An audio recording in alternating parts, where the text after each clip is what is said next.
Olá, eu sou o Carlos e aqui nós estudamos a Bíblia. Nosso último encontro, começamos o Evangelho de Mateus no capítulo 16 e naquele momento Jesus estava no norte de Israel, na região da Galileia, e teve então uma conversa com os discípulos e fizeram uma travessia do mar, onde houve uma conversa sobre pães e fermentos. Se você perdeu esse vídeo, volte lá depois e acompanhe também e conheça um pouco mais das Escrituras. Nessa travessia, então, quando foi concluída, eles chegaram a uma região chamada Cesareia de Filipe. Existem duas cidades chamadas Cesareia. Cesareia é um nome para honrar César. César é o imperador. Essa Cesareia de Filipe foi construída por Filipe, irmão de Herodes, para honrar o imperador, e era um lugar era um centro pagão. Inclusive havia lá um local para fazer adoração ao imperador, que era considerado Augusto. O termo Augusto quer dizer Deus, divino. César Augusto não era um nome, era um título. César, o imperador, Augusto, divino. E nesse lugar estava Jesus. Era um local, uma cidade alta, ficava a mais ou menos 40 quilômetros da praia do Mar da Galileia. É diferente da Cesareia Marítima. Essa Cesareia era uma cidade muito maior, uma cidade portuária que ficava lá, já na direção oposta de onde eles estavam. E então, nesse local, um centro pagão de adoração, Jesus perguntou aos discípulos. Sempre é importante nós notarmos a diferença, que há momentos que Jesus conversa com os discípulos e há momentos que ele conversa com a multidão. Os discípulos são aqueles que o seguem e o imitam. Eles desfrutam de um nível de comunhão, de intimidade diferente da multidão. A multidão vem e vai e mudam as pessoas da multidão. A multidão que está numa cidade não é necessariamente a mesma multidão que está em outra cidade. Mas os discípulos não, esses seguem com Jesus. A esses, os discípulos, ele perguntou: quem as pessoas dizem que o Filho do Homem é? O Filho do Homem é uma expressão lá do Antigo Testamento que se refere a ele, ao Messias. E o Senhor Jesus queria saber o que os discípulos traziam para ele de informações dos outros. Nessa conversa, Jesus está indo numa direção. Ele começa com essa pergunta, usando um método que muitos professores usavam e ainda usam, começando com essa pergunta porque ele já sabe onde quer chegar. E então, deixa que eles respondam, eles disseram: alguns dizem que o Senhor é João Batista. Essa era uma confusão comum. O próprio Herodes fez essa confusão, ele assassinou João Batista e depois, ao ouvir falar de Jesus, pensava que João tinha ressuscitado. E uma confusão de gente com pouco conhecimento sobre Jesus e sobre João, porque os dois eram pessoas que viveram ao mesmo tempo, inclusive se encontraram. João Batista batizou Jesus Cristo. Então, pessoas que não conheciam muito, ouviam falar de longe, alguns disseram: deve ser João Batista.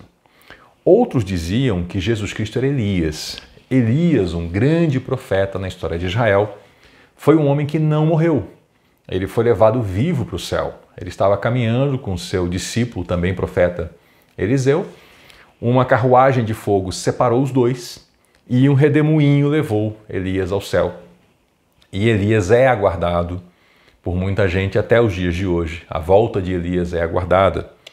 Então, muita gente ouviu falar de Jesus, dos seus milagres, e Elias era um homem poderosíssimo no Espírito Santo, realizou feitos incríveis, notáveis. Muita gente conhece, por exemplo, a história de Moisés abrindo o Mar Vermelho para o povo atravessar. Elias abriu o Rio Jordão. Isso também é um feito notável. E fez outros tantos. Então, haviam pessoas que achavam que Jesus Cristo era de fato o Elias, que havia voltado do céu e estava agora entre os homens. Outros ainda achavam que Jesus Cristo seria Jeremias. Jeremias era um profeta do Antigo Testamento e a característica da profecia de Jeremias tinha algumas peculiaridades. Se lermos, por exemplo, o livro chamado As Lamentações de Jeremias, nós vamos perceber no caráter desse homem muitas palavras que nós vemos lá em Jesus Cristo. Muitas palavras que têm a ver com um sentimento de querer que o povo se converta. Haviam profetas no Antigo Testamento que tinham palavras com um caráter muito mais forte à condenação do pecado, à condenação da escravidão, da tortura, do estupro, da exploração do necessitado. E Jeremias tinha essa pregação que em muita coisa lembrava a de Jesus. Então havia quem dissesse, deve ser o Jeremias que ressuscitou, porque Jeremias morreu. E outras pessoas ainda diziam que deve ser algum dos outros profetas. Ou seja, percebemos aqui claramente que nessa cultura a ideia de ressurreição era uma ideia forte. E essa ideia contrariava o entendimento dos saduceus.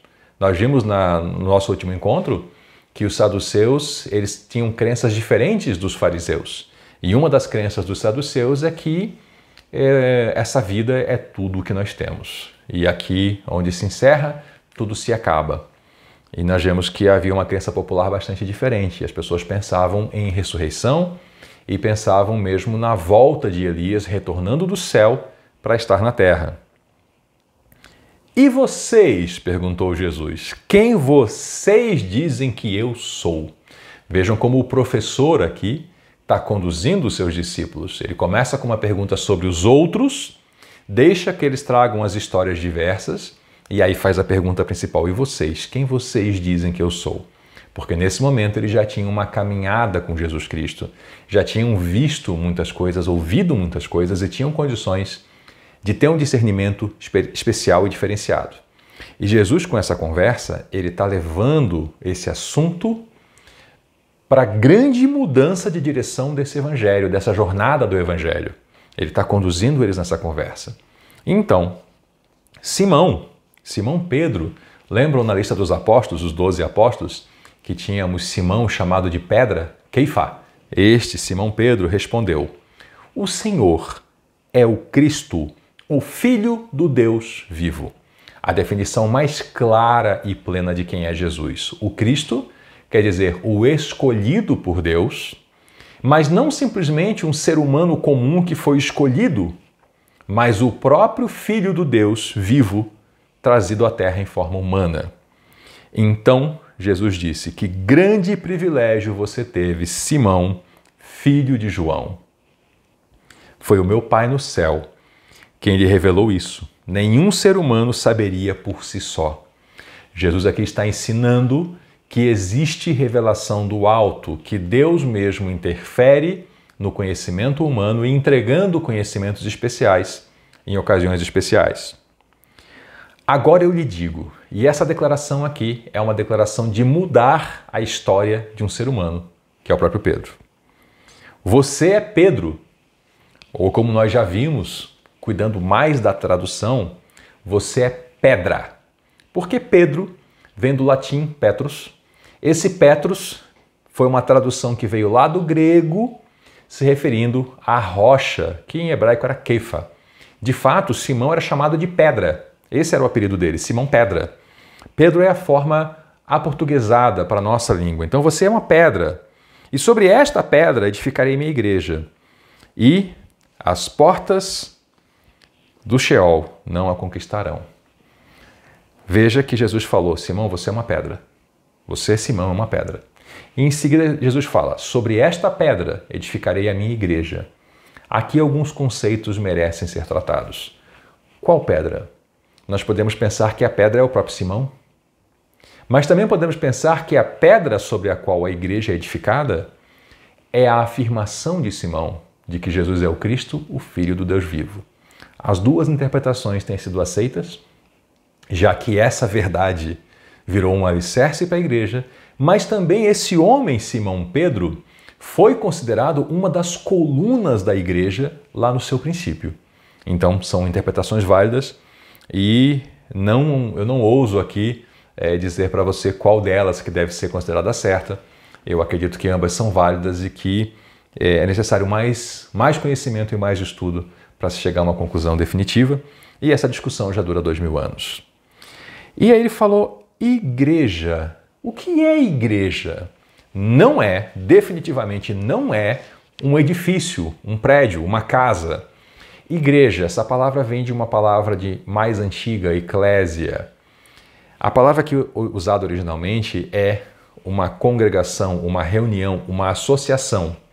Mas a palavra original em grego tem o significado de chamados para fora. Pessoas que são chamadas para fora para se associarem. Então a igreja, desde o começo, tem um caráter de chamado para fora. E o que é o fora? São os que não são da igreja. São os que são de fora dessa associação, dessa congregação. E o Senhor falou que as portas, as forças da morte, ou as forças do Sheol, ou talvez sua tradução traga as portas do inferno, não prevalecerão contra a igreja. Gente, Sheol ou Hades, né? Essas palavras, Sheol em hebraico, Hades em grego, significam as profundezas, a morada dos mortos, não significam aquele inferno na visão medieval que talvez você tenha e talvez seja muito difundido hoje, e eu também já tive. A palavra inferno foi muito deturpada. Ela significava, na verdade, aqui, nesse contexto de Sheol ou de Hades, simplesmente as profundezas. Jesus está dizendo que a morte, as forças da morte, as forças da destruição não conquistarão a igreja. É isso que ele está dizendo. E falou a Pedro, o que você ligar na terra terá sido ligado no céu. E o que você desligar na terra terá sido desligado no céu. Aqui Jesus está revestindo Simão, a pedra, da sua autoridade e indicando que ele seria o líder daquela formação, daquele grupo de pessoas após a partida de Jesus. Então, Jesus advertiu os seus discípulos que não dissessem a ninguém que ele era o Cristo. Esse conhecimento, nesse momento, era secreto para aquele grupo. Ainda não era a hora da revelação plena. Essa hora chegaria, mas nesse momento esse conhecimento era para eles. Foi uma lição, uma aula exclusiva, privada, para esses alunos especiais. Muito obrigado por nos acompanhar até aqui. Se inscreva no nosso canal, ative o sininho, deixe seu joinha, comente, compartilhe e volte na próxima, onde nós veremos a grande virada do Evangelho, a grande mudança de direção nessa caminhada e prosseguiremos caminhando juntos. Muito obrigado, volte no próximo, conheça nossos outros vídeos. Eu sou o Carlos e aqui nós estudamos a Bíblia. Até a próxima.